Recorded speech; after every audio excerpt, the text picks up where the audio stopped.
Reform CPS! Reform CPS! This is G4T. We're at a protest at the CPS office. We're here with Sarah. Don't be afraid of these people. You need to show up. You're a mother, these are your children, and they have them hostage. And you need to get them back.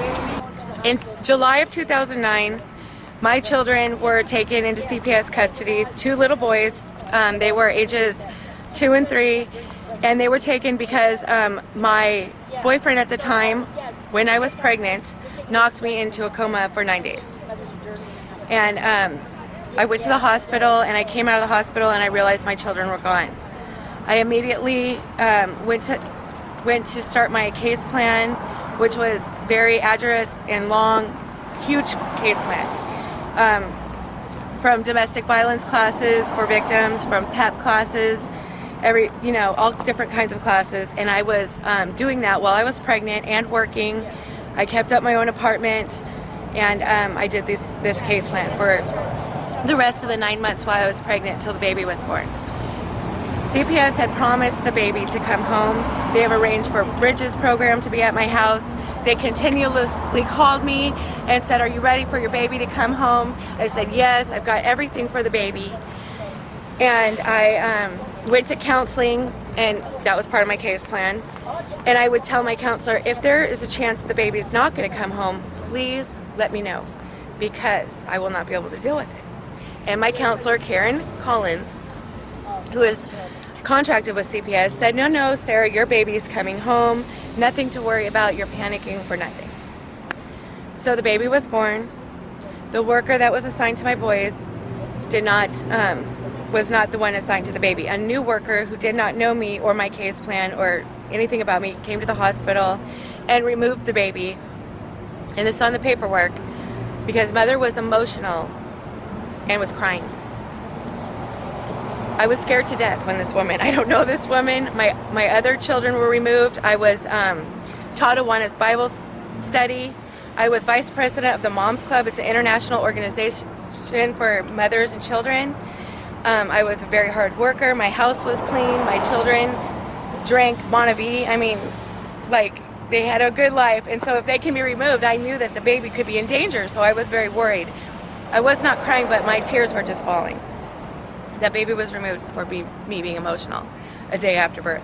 And I know already by my other 2 children that these foster homes are not what they're supposed to be. Why is that? It is not a cozy home with a fireplace and a kitten and a lady making milk and reading a book. What is it? The foster homes are a cram-packed home full of children of all different ages. It's a money-making business. It's about anywhere from $1,000 to $1,500 a head for these children, and they're packed in there. My daughter was put in Orangewood. She was placed in another foster home at 4 days old. She had came to this building here with a mouth full of thrush, a bottom that was bright red and bloody, and I had went to court and told Commissioner Jane Shade, please help my daughter, she's being abused. She was full of dog hair and everything. That foster home was shut down. Meanwhile, my daughter got tossed around from different foster homes, which really affects a child's this makes attachment disorder. The 5th foster home, my daughter, the 6-year-old that was in that foster home, no relation to me, I don't know her, had went to school, reported sexual abuse. That foster home got closed down too. It's a total wreck. It's a total mess. Right. This is a baby that was going to be nursed, that had court orders to see every day, and to be breastfed. And she went through so much. She's very happy, strong baby, but she was born very healthy, but it's very traumatic when I think of what such a little child went through.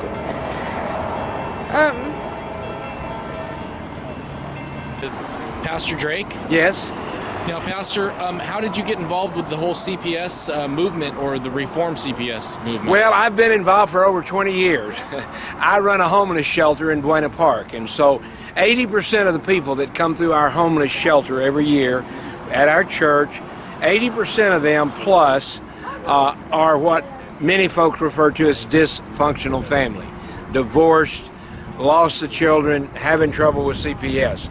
So for years, I've worked with CPS very closely. The problem with CPS is that it's a Dr. Jekyll, Mr. Hyde. There are some great CPS workers who are child protective service workers. They want to do what's best for the child. But there's a bunch of them, probably more than half of them, that want to do it because they want to keep their job.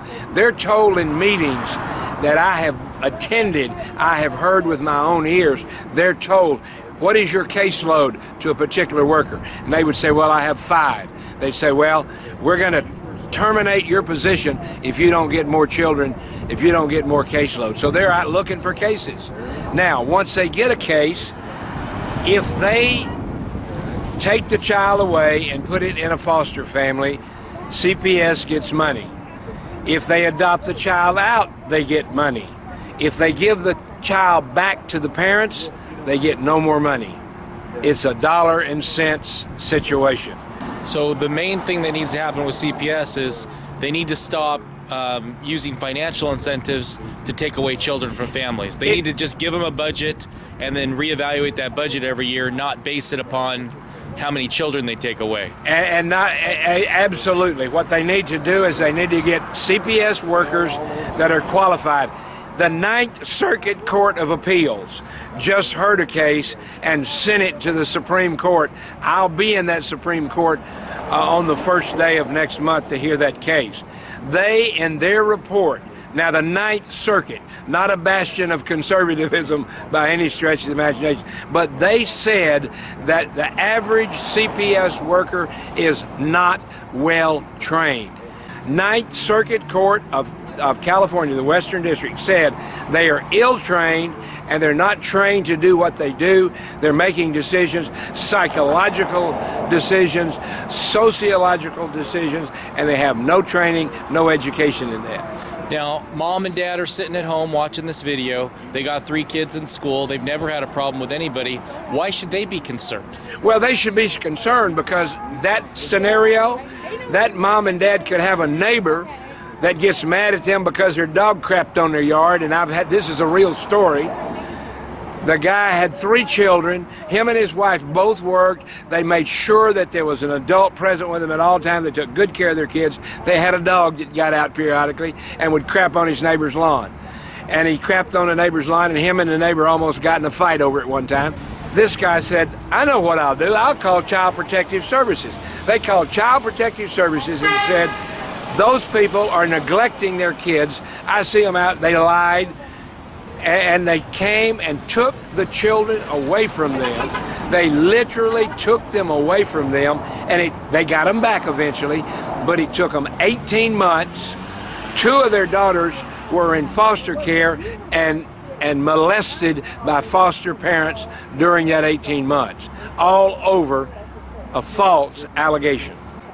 We have to go to Washington, D.C., and we have to get congressmen and senators who will say enough is enough. I've heard too many of these stories. If you hear 1 or 2 or 10, but I could give them hundreds and hundreds and hundreds of stories, and guess what? They're all basically the same. Abuse, neglect, and children not given back to their parents because of minor reasons. And the parents jump through every hoop. We've had women and men that have gone through drug and alcohol training, never had a drinking problem.